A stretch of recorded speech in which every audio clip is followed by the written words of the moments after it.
East India company की दड़पशाही नीति ने और क्रांतिकारी नौजवानों के मृत्युदंड की वजह से बंगाल के कोने कोने में विद्रोह की आग लग गई थी।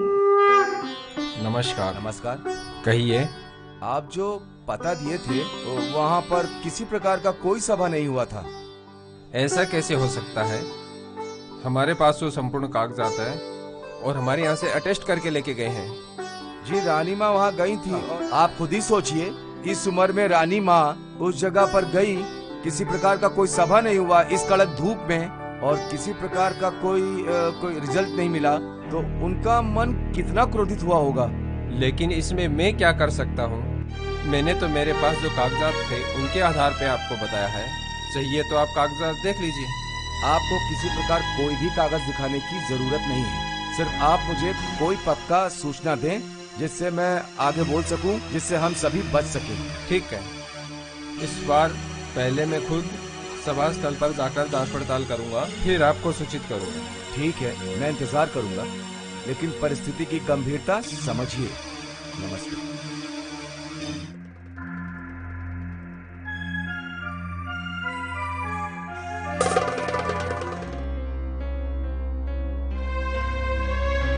क्या करूं इन लोगों का? मेरी एक भी इच्छा पूरी नहीं कर रहे ये लोग। मैंने कहा राजपाट या सोना चांदी मांग लिया था इन लोगों से, एक भी इच्छा पूरी नहीं कर रहे ये लोग।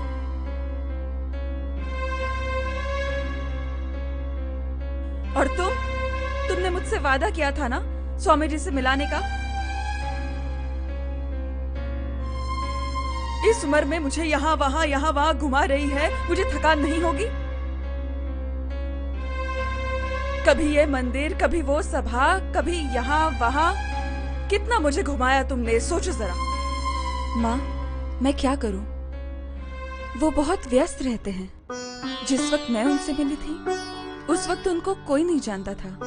आज देश विदेश से लोग उनसे मिलने के लिए आते हैं, कहाँ सभाओं में जाते हैं। लोग उनसे मिलने से पहले उनसे अपॉइंटमेंट लेते हैं। मैं क्या करूं? तू मुझे ये सब मत सुना। एक भी काम ढंग से तुम नहीं करती हो और फिर ऊपर से लेक्चर देने आ जाती हो।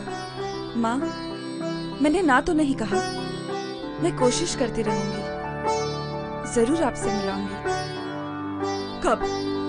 जब मैं ऊपर चली जाऊंगी तब मिलाओगी तुम मुझे स्वामी जी से? कितने दिनों से एक ही इच्छा है मेरी कि स्वामी जी से मिलूं, लेकिन एक भी काम ढंग से तुम लोगों से होता नहीं है। माँ, आप चिंता मत कीजिए, मैं खुद उनके आश्रम में जाऊंगी और उनसे मिलने का कोई ना कोई हल निकाल के आऊंगी।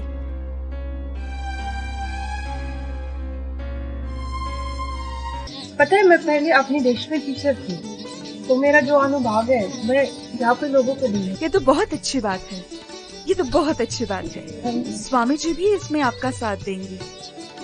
मुझे पता है स्वामी जी जरूर मेरे साथ देंगे, और मुझे ये भी पता है कि बहुत मुश्किल होगा, क्योंकि घर वालों नहीं भेजेंगे आसानी से अपने औरतों को पढ़ाने के लिए। हाँ, बट मैं कोशिश करूंगी, जरूर कोशिश करूंगी, और मैं करके दिखाऊंगी। और तुम कामयाब भी होगी, क्योंकि मैं तुम्हारे साथ हूँ।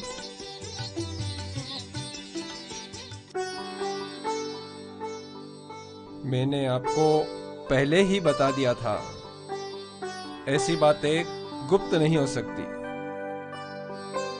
कचहरी का कामकाज, जहां पर पार पत्र आकर पंजीकृत का कामकाज होता है, वहां एक दस्तावेज बनता है जिसको हम गुम नहीं कर सकते।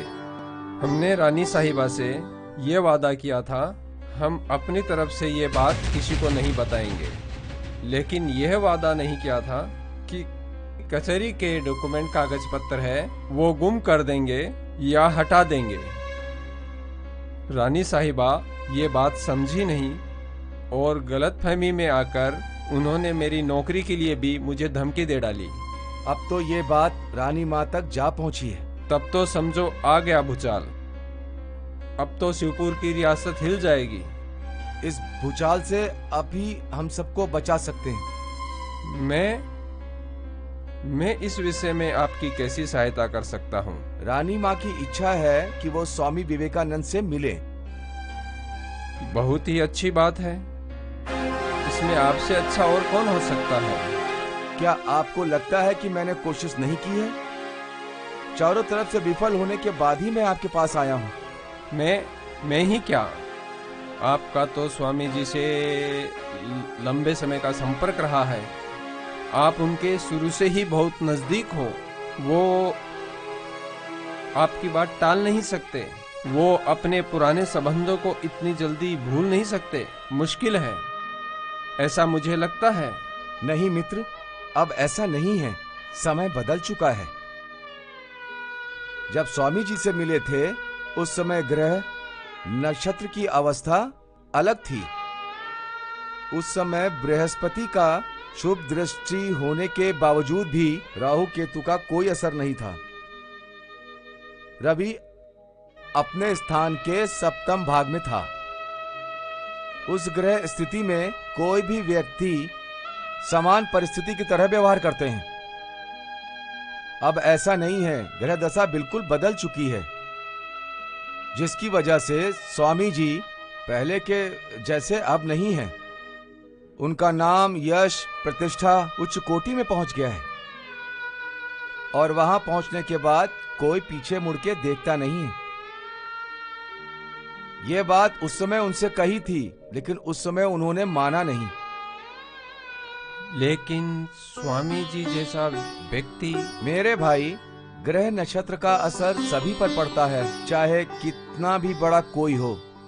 कोई भी आत्मा शरीर धारण करने के पश्चात किसी प्रकार के ग्रह के प्रभाव से बच नहीं सकते हैं।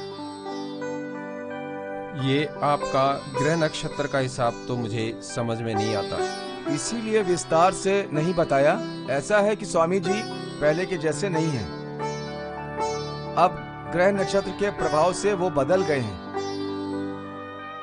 जैसा मैंने कहा है, इस ग्रह से कोई नहीं बच सकता, तो स्वामी जी कैसे बच सकते हैं? वो भी तो इंसान है। ठीक है, ठीक है, मैं आपकी क्या सहायता कर सकता हूँ?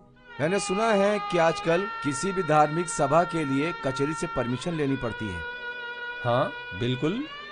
आपको सिर्फ इतना करना है कि इस प्रकार की सभा हो तो मुझे सूचित करें, मैं रानी माँ से कह दूंगा।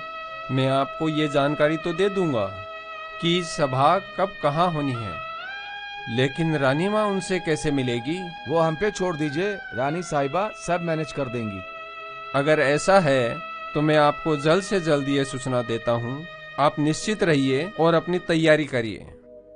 आपसे ऐसी ही उम्मीद थी।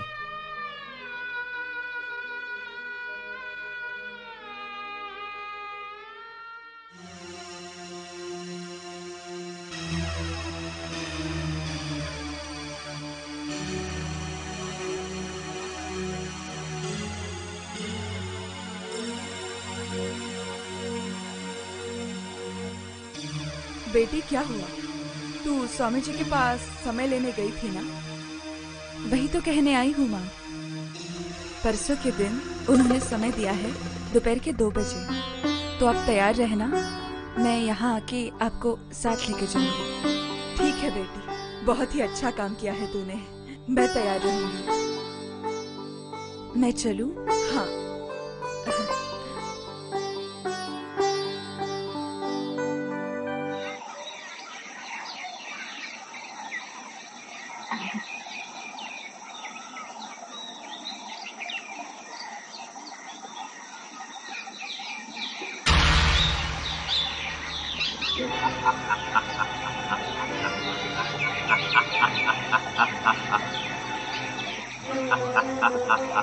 हाय रे संसार की माया।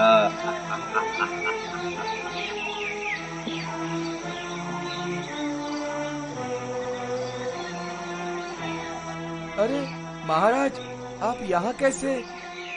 हम तो इस धरती के पुत्र हैं। धरती के किसी भी कोने में कभी भी आ जा सकते हैं, लेकिन आप यहाँ कैसे बाबूजी?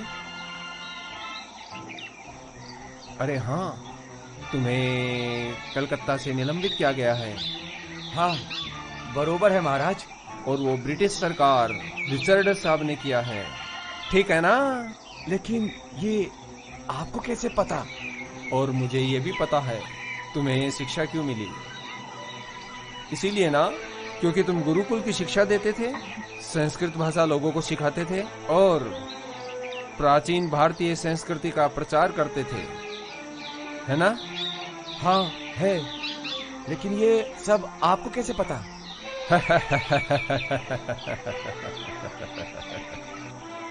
और हमें ये भी पता है कि तुम उसके पहले चोर थे और उसके बाद साहूकार बने वाल्मीकि ऋषि की तरह, हाँ, प्रायश्चित करने के लिए।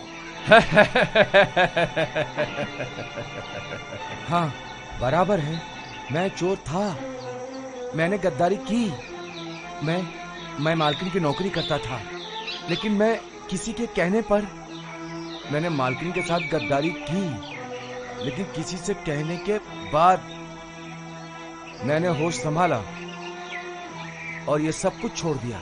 और मुझे ये भी पता है कि किसके कहने पे तुमने अपने होश संभाले। ये भी आपको पता है? हाँ, और वो है भारतीय संस्कृति के प्रचारक स्वामी विवेकानंद, है ना? हाँ महाराज, उन्होंने मुझे ऐसा पाठ पढ़ाया, तब मैंने अपना होश संभाला। महाराज, आज मैंने सब कुछ खो दिया है, सब कुछ खो दिया है, लेकिन मुझे शांति है। आज मेरा घर परिवार सब मुझे भूल गए, लेकिन अब मुझे कोई दुख नहीं है, उसका दुख नहीं है। महाराज, कुछ दिन पहले आप मेरे सपने में आए, लेकिन आखिर आप हैं कौन? बस मैं आप ही की तरह 2 हाथ पैर वाला, 2 नेत्र वाला एक साधारण मनुष्य हूँ। 2 हाथ पांव की बात तो ठीक है, लेकिन आप साधारण आदमी नहीं हैं। हाँ, कुछ हद तक तो आपकी बात सही है। मैं भी 2 पैर 2 हाथ वाला एक साधारण मनुष्य हूँ, लेकिन आप लोग समाज के बंधनों में, समस्या में उलझे हुए रहते हो, लेकिन मैं उससे अपने आप को दूर रख के जंगलों और आकाश में भटकता रहता हूँ। बस यही फर्क है, बस बाकी सब देन है। अगर मुझ में कोई शक्ति है तो वो धरती की और आकाश की देन है। महाराज, एक बात पूछना है, जिस तेज गति से अंग्रेजीपन को हम अपना रहे हैं, तो फिर ये देश का भविष्य क्या है? मैं सच बताता हूँ, कभी कभी मुझे ऐसा लगता है कुछ दिन बाद इस देश से अपनापन मिट जाएगा, अपनापन मिट जाएगा। महाराज, मेरी भी उम्र हो गई है, ज्यादा समय तक मैं नहीं रहूंगा, लेकिन जाने से पहले मैं देखना चाहता हूं कि अंग्रेज लोग इस देश से चले गए और देश स्वतंत्र हुआ। ये बात तुमने कभी स्वामी जी से पूछी? उनको पूछने का मौका कहाँ मिला? वो तो इतना बिजी रहते हैं कि उनको मेरे घर में आने के लिए टाइम नहीं है। मुझसे पूछना चाहते हो ना, तो सुनो, जो कुछ भी हो रहा है ना, बहुत अच्छा हो रहा है। क्या ये सब अच्छा हो रहा है? ये आप क्या कह रहे हैं? हमारी समझ के बाहर है। हमारी संस्कृति खत्म होती जा रही है, देश खतरे में है, हमारे बच्चों का कोई भविष्य नहीं है। शांति शांति शांति।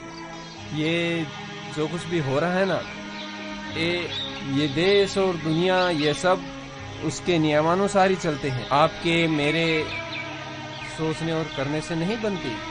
जब तक उनका आदेश नहीं होगा, यहाँ एक पत्ता भी नहीं हिल सकता। तो फिर उनका आदेश क्या है?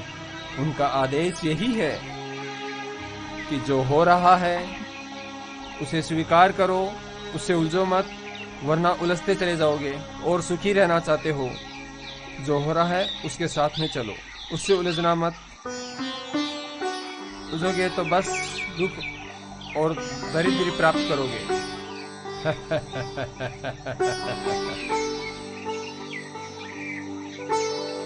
ये महाराज ने क्या कह दिया? ऐसा दिन देखने से पहले मैं मर जाऊं। क्या हुआ? कुछ नहीं, आज यही मिलने के लिए उन्होंने बोला था, लेकिन उनका जितना भी प्रोग्राम था वो सब रद्द कर दिया गया है। क्यों? ये तो मुझे पता नहीं, लेकिन इतना पता चला है कि उनकी तबीयत कुछ ठीक नहीं है। क्या हुआ तबीयत को? पता नहीं, उनके कोई आदमी मिले मुझे जिन्होंने कहा कि उनकी तबीयत कुछ ठीक नहीं है। आज का सारा प्रोग्राम कैंसिल कर दिया गया है। ओफ हो, इतना दूर आना आज भी व्यर्थ हो गया। माँ, आई एम सॉरी, मैं क्या करूं? चलो चलते हैं।